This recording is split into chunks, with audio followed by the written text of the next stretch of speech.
We'll do a press pass of questions. Na BASATA wako hapa pia. Okay, pia we have BASATA. Sasa kama mnataka kuamua ku arrange nje ya hapa, tutafanya. Let's go.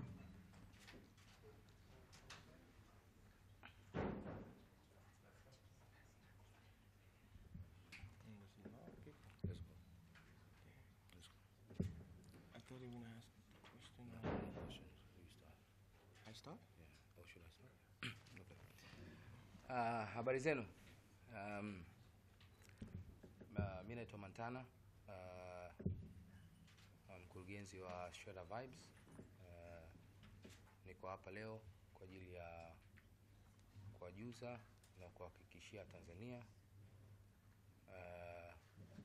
kwamba kwanza niombe radhi sana, apologies kwa Tanzania kwa shughuli ya juzi ambayo ilifanyika ndani ya Next Door Warehouse siku ya tarehe 7. Najua watu wengi sana walitegemea kumuona KIZZ Daniel akiperform, lakini hawakuweza kumuona, na leo tuko hapa kwa ajili ya kuhakikisha Tanzania kwamba tunawapenda sana na nyie ndio nguzo yetu katika kuhakikisha kwamba tasnia ya burudani hapa Tanzania inasimama, na dhumuni letu kuu la kuwepo hapa ni kuhakikishia kwamba tunataka tu position Tanzania iwe ndo entertainment hub, sio tu kwa upande wa Tanzania, lakini Tanzania, East Africa, Africa, na as far as the global scale is concerned, dunia nzima. KIZZ Daniel alitakiwa kuperform siku ya tarehe 7, lakini haikufanikiwa. Najua kuna madhara mengi, watu wameumia probably psychologically, lakini at the end of the day sisi tunahakikishia kwamba KIZZ Daniel ataongea na nyie na atawaambia ukweli wote uliotokea siku ya tarehe 7, na labda anaweza akawa surprise na vitu vingine vikubwa zaidi kwa upande wa KIZZ Daniel. Kuna mambo mengi sana yamesemwa, vitu vingi sana vimesemwa, lakini ukweli uko hapa. KIZZ Daniel, talk to the people of Tanzania, please. All right. Mambo. Poa. Okay. I just learned that. Good evening to everybody. Thank you for coming out. And we want to apologize for keeping you guys waiting.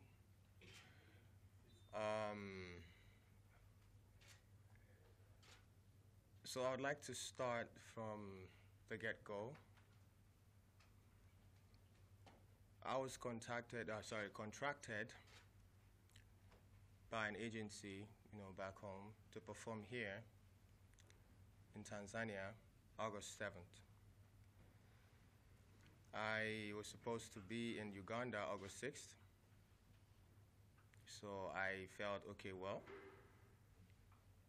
it's only nice to, drop in and say hello to my Tanzanian people. I had an amazing time in Uganda. It was a great show, made friends with the media and all that. So the agency reached out and advised that the promoter in charge of the show here in Tanzania already booked a flight for me to leave Uganda. It's a connecting flight to leave Uganda on the 8th, morning of the 7th, morning of the 7th, to come straight to Tanzania, Dar es Salaam. Did I pronounce that right? Yeah. Dar es Salaam. Okay, cool. Dar es Salaam.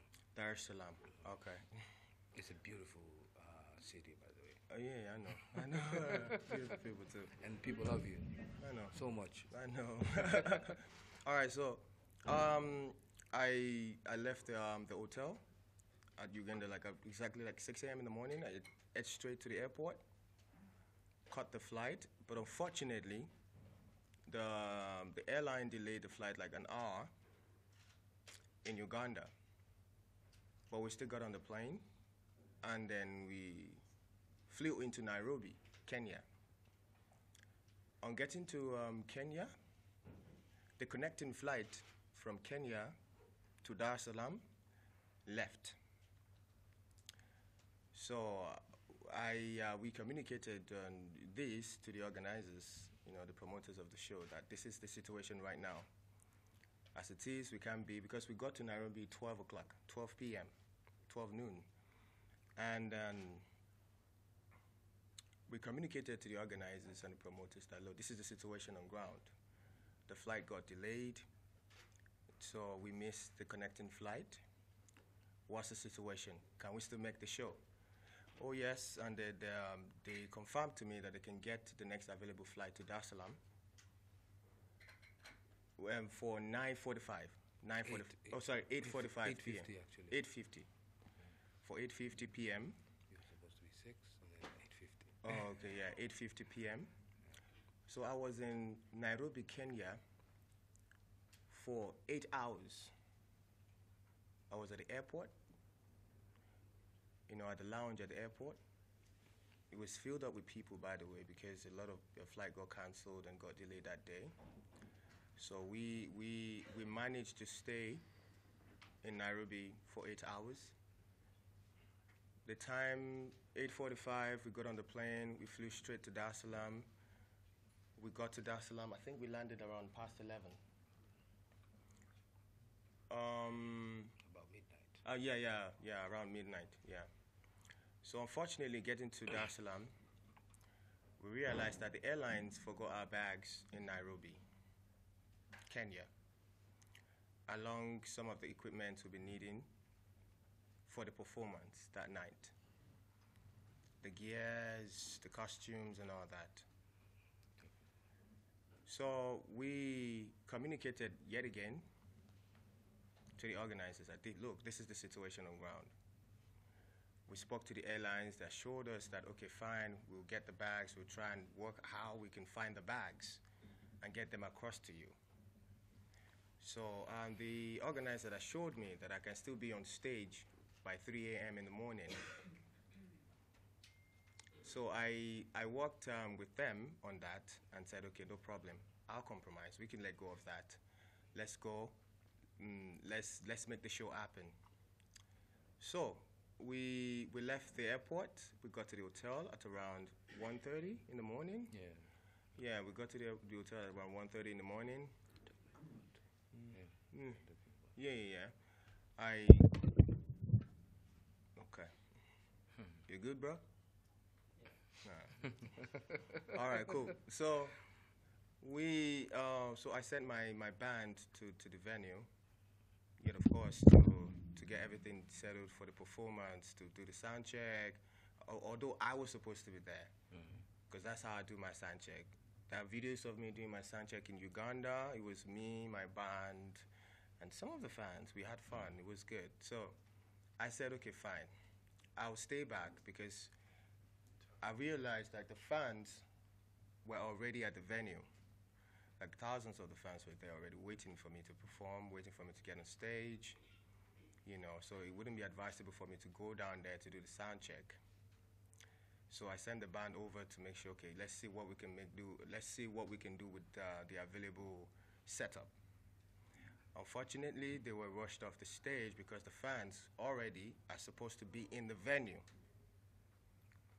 So the band came back with the bad news to the hotel. No problem, the show must go on. We contacted a couple of stylists here in Tanzania, because, of course, I left Uganda like in the morning, like 6 in the morning, and I was drenched already. Yeah, like I was drenched already in what I was wearing. I was wearing this pair of slides, my shorts, and agbada, Yeah, just yeah. So I was drenched, and I needed to freshen up at least, to be able to put up a great show for the Tanzanian people. So we got a couple of stylists. We were doing the fitting back at the hotel, and then coupled up with that, there were some unresolved issues between the agency back home and the promoter, and we were also trying to settle that on the side. time was going, and then it was past the time for performance. And when we actually came to an agreement that, okay, fine, let's do this for the fans. Let's go on with the show. I don't mind. I'll wear my slides. I'll look this way, and I'll go for the show. The venue was already, the people were already going wild. The fans were already going wild, which I know is out of love. No disrespect to the fans. And then I was advised to stay back. You can't go. It's not safe or whatever. So I said, okay. I sat down with the team, the organizers, the promoters. Let's come up with a way, to make it up to the Tanzanian fans. And then we decided to do a makeup show for free this time. I even agreed to partner with them this time, to make the show go on. So we said, okay, in the morning we put out a statement. We apologize to the fans. We are all tired. Let's get some rest. In the morning, daybreak, we put out a statement and address this issue, and everything will be solved. But unfortunately, by morning, the whole issue has already been blown up, out of proportion. The law got involved due to the Vandalism. Yeah, vandalism. So the police came by to my hotel, take me in for questioning.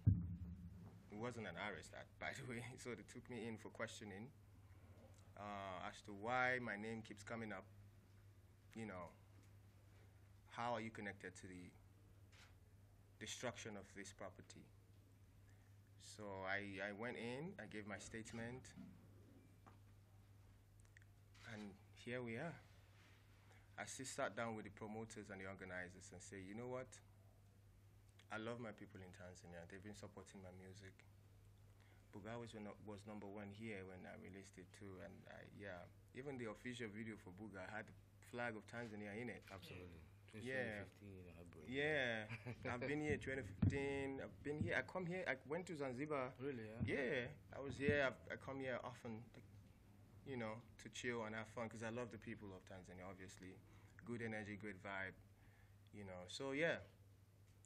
I sat down with Straight Up Vibes, my brother Montana, and I told him, you know what? The show must go on. Regardless of the press out there, regardless of the news out there, regardless of whatever it is that is flying out around there, let's make this happen. So we came to an agreement to put up a show on Friday. On Friday, yeah? Is it this Friday or next Friday? No, this one. Oh, all right, cool. This Friday. Oh yeah, so this Friday. And a free show, by the way. So I will be partnering with Straight Up Vibes to make that happen. And also, I must apologize to the fans. None of this was intentional. I love my job. Especially, I love performing. I'm a great entertainer. So I love performing, I love my job. So none of this was intentional. I didn't mean to disrespect the fans, most especially the fans. It was never intentional. I wanted to perform. I came to Tanzania to perform. But due to some circumstances way over my power, we couldn't make that happen. I apologize once again to the people of Tanzania, and I hope you guys give me another chance to give you a show. My guy, you're shining. Yeah, so I hope you guys give me another chance to make it up to you, to give you a proper show, a beautiful show. Thank you very much. Ameongea na kimsingi, apart from whatever happened, sisi kama Straight Up Vibes pia